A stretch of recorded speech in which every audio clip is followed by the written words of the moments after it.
Accounting no problem में आपका स्वागत है। मैं हूं आरती। टैली प्राइम की इस वीडियो सीरीज के आज के अध्याय में आप जानेंगे तलपट यानी ट्रायल बैलेंस क्या है और लेजर से ट्रायल बैलेंस कैसे बनाते हैं।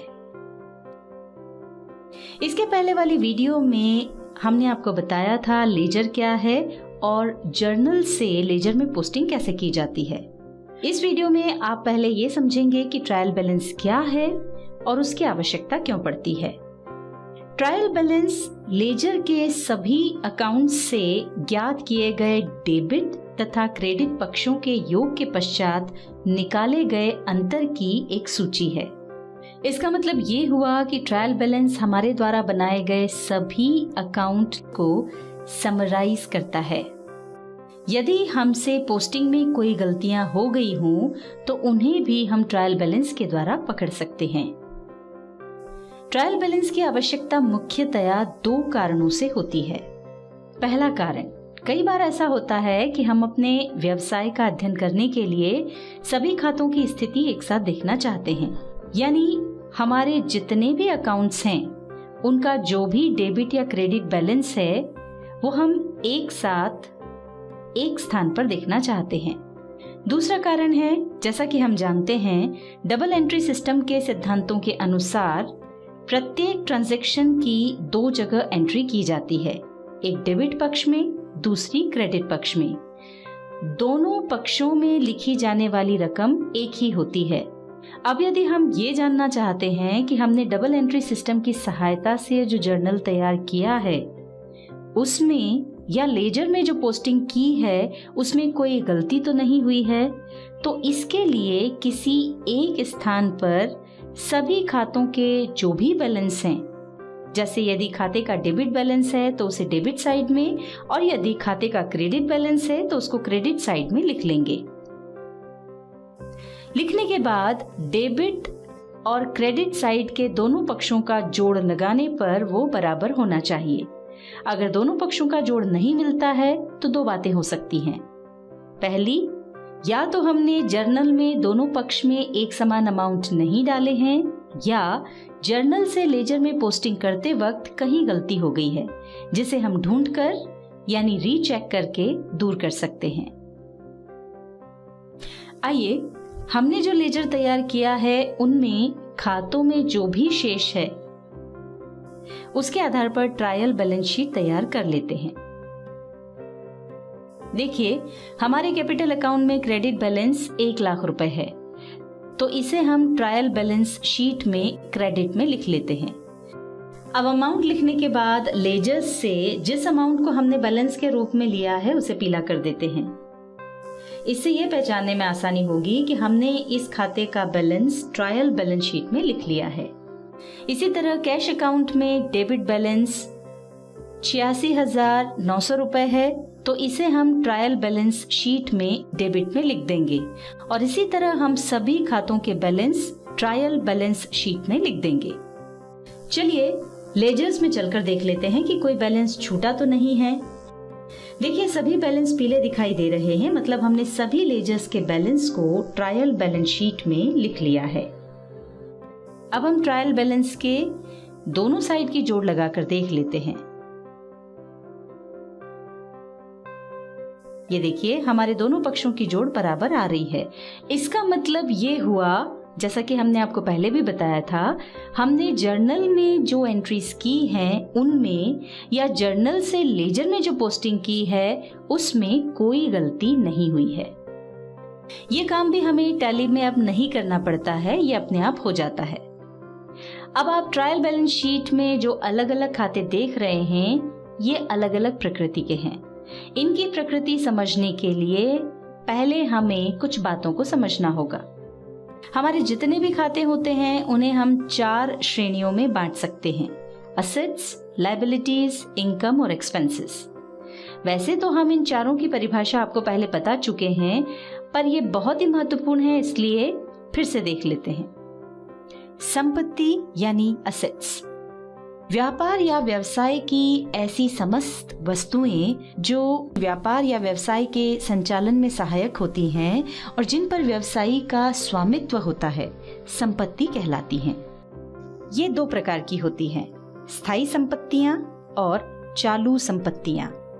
स्थायी संपत्ति यानी फिक्स्ड एसेट से आशय उन संपत्तियों से है जो व्यवसाय में दीर्घ काल तक रखी जाने वाली होती हैं, यानी जिनका लाभ व्यापार में कई वर्षों तक मिलता रहता है और जो पुनः विक्रय के लिए नहीं होती हैं। उदाहरण के लिए जमीन, बिल्डिंग, फर्नीचर, कंप्यूटर, वाहन, मशीन आदि। और चालू संपत्ति से आशय उन संपत्तियों से है जो आमतौर पर 1 वर्ष से कम समय में उपयोग की जाती हैं, यानी जो लंबे समय तक व्यापार में नहीं रहती हैं, जैसे नकदी या जिन्हें आसानी से नकदी में बदला जा सके, जैसे देनदार, बैंक बैलेंस, स्टॉक इत्यादि। अब हम बात करते हैं दायित्व यानी लायबिलिटीज की। वे सभी ऋण या लोन जो व्यापार को अन्य व्यक्तियों अथवा अपने स्वामी या स्वामियों को चुकाने होते हैं, दायित्व यानी लायबिलिटीज कहलाते हैं। ये दो प्रकार के होते हैं, स्थायी दायित्व यानी फिक्स्ड लायबिलिटीज और चालू दायित्व यानी करंट लायबिलिटीज। स्थायी दायित्व से आशय ऐसी देनदारियों से है जिनका भुगतान दीर्घकाल के पश्चात या व्यापार की समाप्ति पर करना होता है, जैसे दीर्घकालीन ऋण, लॉन्ग टर्म लोन, पूंजी, बिल्डिंग या लैंड को गिरवी रखकर बैंक से लिया हुआ लॉन्ग टर्म लोन इत्यादि। चालू दायित्व यानी करंट लायबिलिटीज से आशय ऐसी देनदारियों से है जिनका भुगतान निकट भविष्य में करना हो। प्रायः यह 1 साल से कम समय में चुकाना होती हैं, यानी ये अस्थायी होती हैं और व्यापार संचालन में घटती बढ़ती रहती हैं, जैसे अल्पकालीन ऋण यानी शॉर्ट टर्म लोन, लेनदार, बैंक लोन, सीसी लिमिट यानी कैश क्रेडिट लिमिट आदि। आय यानी इनकम। एक व्यक्ति या संगठन की आय यानी इनकम वो धन है जो वो कमाते हैं या प्राप्त करते हैं। वैसे आय एक व्यापक शब्द है, इसमें लाभ भी शामिल रहता है। आय 2 प्रकार की होती है, प्रत्यक्ष आय यानी डायरेक्ट इनकम। इसके अंतर्गत ऐसी सभी प्राप्तियां आती हैं जो हमारे मुख्य कार्य से प्राप्त होती हैं। जैसे व्यापार की स्थिति में यदि आप कुछ बेच रहे हैं तो उसका जो भी मूल्य प्राप्त हो रहा है वो डायरेक्ट इनकम में आएगा। मान लीजिए आपका मुख्य व्यापार कपड़े का है, तो कपड़े की सेल्स से होने वाली प्राप्ति आपकी डायरेक्ट इनकम कहलाएगी। दूसरी तरह की आय होती है अप्रत्यक्ष आय यानी इनडायरेक्ट इनकम। मुख्य व्यवसाय के अलावा जो भी इनकम होती है वो अप्रत्यक्ष आय यानी इनडायरेक्ट इनकम कहलाती है। उदाहरण के तौर पर यदि आपका कपड़े का व्यापार है तो उससे प्राप्त होने वाले आय के अतिरिक्त जो भी आय होती है, जैसे आपने कुछ गोदाम किराए पर दिए हुए हैं तो उनका किराया, या फिर आपने कुछ रुपया बाजार में उधार दिया हुआ है तो उससे प्राप्त होने वाला ब्याज आपकी इनडायरेक्ट इनकम कहलाएंगे। अगली टर्म जो हम आपको समझाने जा रहे हैं वो है व्यय यानी एक्सपेंसेस। एक व्यक्ति या संगठन का व्यय यानी एक्सपेंसेस वो धन है जो हम अपने काम के दौरान कुछ करते हुए खर्च करते हैं। यह भी 2 प्रकार का होता है। पहला है प्रत्यक्ष व्यय यानी डायरेक्ट एक्सपेंसेस। इसके अंतर्गत हमारे मुख्य कार्य से संबंधित जो भी सीधे खर्च होते हैं वे आते हैं। जैसे व्यापार की स्थिति में यदि आप बेचने के लिए कुछ खरीदते हैं या खरीदे हुए माल पर सीधे कोई खर्च करते हैं तो उस पर जो भी धन खर्च होता है वो प्रत्यक्ष व्यय यानी डायरेक्ट एक्सपेंसेस कहलाता है। उदाहरण के लिए आपका मुख्य व्यापार कपड़े का है तो आप जो कपड़ा खरीदते हैं उसका मूल्य, उसे अपने गोडाउन या फैक्ट्री तक लाने के लिए जो गाड़ी भाड़ा देते हैं, यदि कपड़े पर कोई एम्ब्रॉयडरी करते हैं उसका खर्चा, यानी कपड़े को बेचने योग्य बनाने के लिए जो भी खर्चा करते हैं ये सब खर्चे आपके डायरेक्ट एक्सपेंसेस माने जाएंगे। दूसरी तरह का व्यय है अप्रत्यक्ष व्यय यानी इनडायरेक्ट एक्सपेंसेस। इनका संबंध वस्तु के क्रय या उसके निर्माण से न होकर वस्तु की बिक्री या कार्यालय व्यय से संबंधित होता है। सरल शब्दों में कह सकते हैं, मुख्य व्यवसाय से संबंधित जो भी सीधे खर्च होते हैं उनको छोड़कर शेष सभी खर्च इसके अंतर्गत आते हैं। जैसे व्यवसाय या व्यापार को चलाने में सहयोग करने के लिए जो भी खर्च होते हैं, जैसे ऑफिस से संबंधित कर्मचारियों की तनख्वाह, ऑफिस का बिजली बिल, स्टेशनरी खर्च, डेप्रिसिएशन इत्यादि। अभी हमने अकाउंट्स की चारों कैटेगरीज और उनकी सब कैटेगरीज के बारे में समझा। अब हम अपने ट्रायल बैलेंस को उन कैटेगरीज और सब कैटेगरीज के आधार पर बांट देते हैं। देखिए, यहाँ पर खातों की प्रकृति के आधार पर हमने अपनी ट्रायल बैलेंस शीट तैयार कर ली है।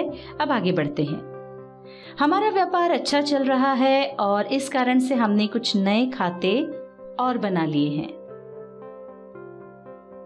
देखिए, करंट एसेट्स में अभी तो ये 8 ही हैं, पर अगर ये बहुत ज्यादा हो जाते हैं, जैसे 80 या उससे अधिक हो जाएंगे, तो कैश और बैंक के खाते तो नाम से ही पहचान में आ जाएंगे।